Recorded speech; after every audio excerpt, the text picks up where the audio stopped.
moi c'est Mariam, globe-trotteuse et entrepreneur. C'est Edouard, journaliste et pas globe-trotteur du coup. Et aujourd'hui, on est à la journée internationale de la francophonie. On va faire des débats intergénérationnels avec des plus jeunes et des plus anciens. C'est parti.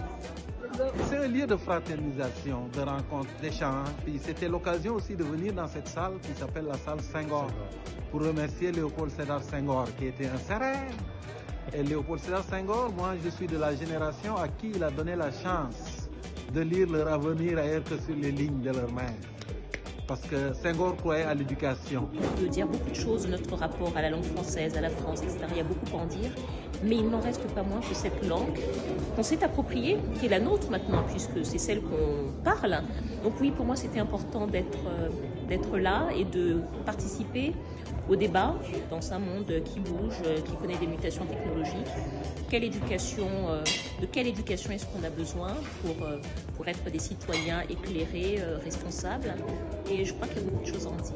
Je partage les valeurs de la francophonie qui sont l'éducation, l'inclusivité, le partage de la culture. Et pour moi, c'est important de participer à ce genre d'événements qui prennent toutes ces valeurs-là, qui sont également les miennes. L'échange. Moi, je dirais que c'est l'échange entre les personnes et que c'est la réunion d'un monde francophone. Voilà. Je dirais la même chose. Plutôt l'échange des cultures, mais sous une même langue. Et ça, je trouve ça génial. J'ai grandi en apprenant le français au même moment que mes langues maternelles, comme le fon, le yoruba. Donc, ça fait partie de ma personne, de mon identité.